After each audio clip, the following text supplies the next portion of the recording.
Did you know that making your own sourdough bread at home can be easier than you think, and it tastes way better than store-bought? You can make this delicious homemade sourdough bread from scratch with this easy-to-follow recipe. Today you're going to learn how to make a delicious homemade sourdough bread from scratch using simple ingredients. I'm also going to show you a few quirky ideas that I use to help me get that scrumptious loaf. Many people believe that baking sourdough is too complicated or requires special skills, but I'm here to show you that anyone can do it. It doesn't require any special equipment either, although there are certain things I like to use which I'll reveal as we go.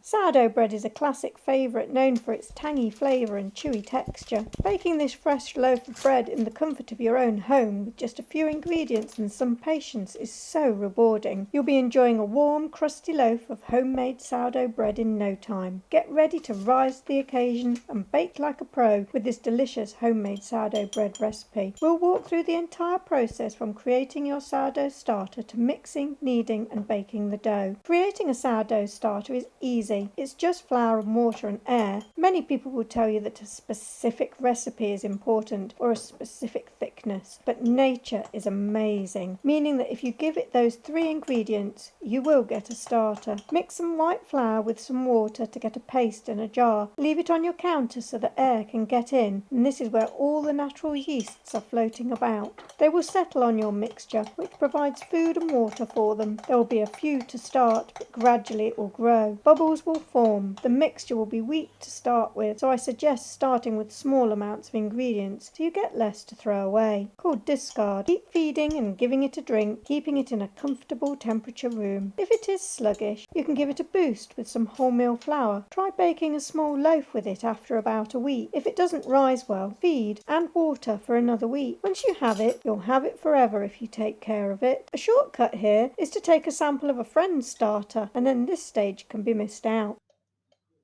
For a large loaf or too small, we now need to mix 280 grams of starter, 600 grams of water, 3 teaspoons of salt and 450 grams of wholemeal strong bread flour with 500 grams of white strong bread flour.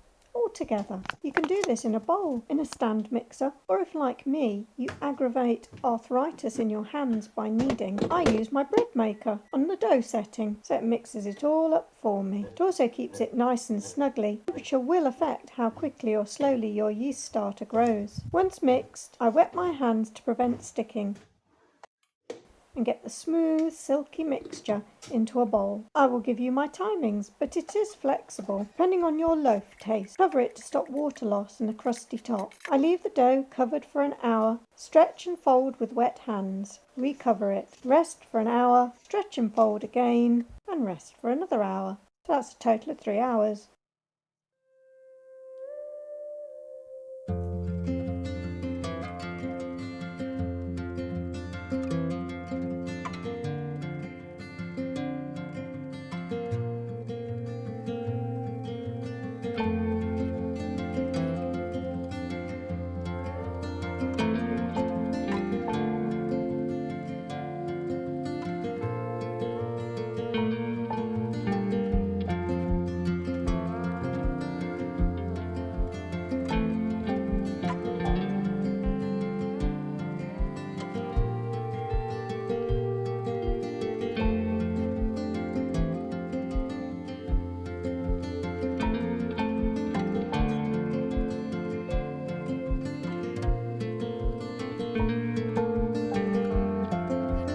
Wash and wet my hands, release the sleek dough from the bowl, tip out onto the baking parchment.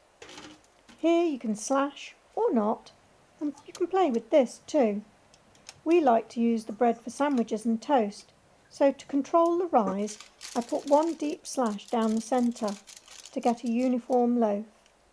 If you want a rustic loaf, you can leave it completely and it will burst and split somewhere.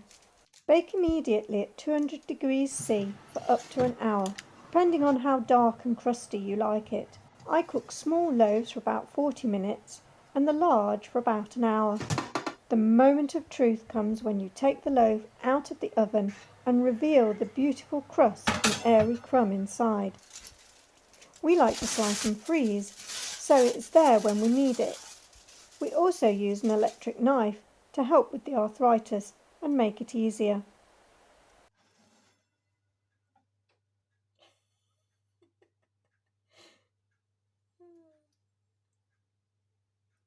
Check it is cooked by turning it over and tapping. It should reverberate a hollow sound and be golden on the base. What can you play with? Well, the timings. The longer you prove the dough for, the sourer the dough will be. We have settled on our favourite flavour. You can too. No flavour? Prove longer. Too sour? Prove for less time. If you have a lively starter, you don't need to feed and water it quite so much before baking. If your starter is a little sluggish, it may need a bit more warmth, food and water to get it going and get it ready for baking. Play with the size of loaf. 1, 2, or maybe 3 dinky ones. How about the cuts? Where will your loaf expand? Where do you want to control it to? Or will you go for no cut and let it burst wherever? You can add ice or water into the oven dish when you put in the loaf to cook. Steam can increase your crispy crust. The temperature of your room. The warmer, the more active your starter. The cooler, the sleepier the starter.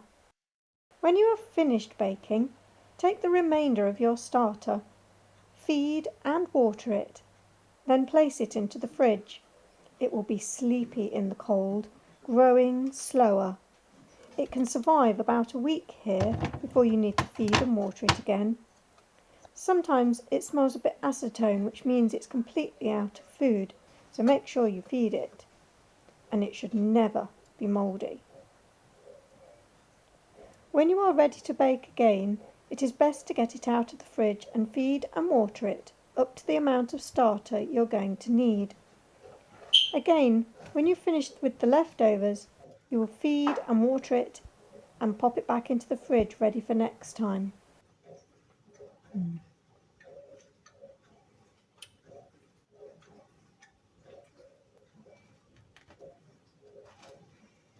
Making sourdough bread is not only rewarding, but also a fun way to impress your family with your scrumptious baking skills.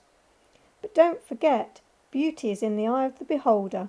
It is the tangy taste and springy texture that counts. Yum! If you enjoyed this recipe, be sure to check out my other baking and cooking videos and leave a comment about your sourdough experience. Feel like watching more? Try this video.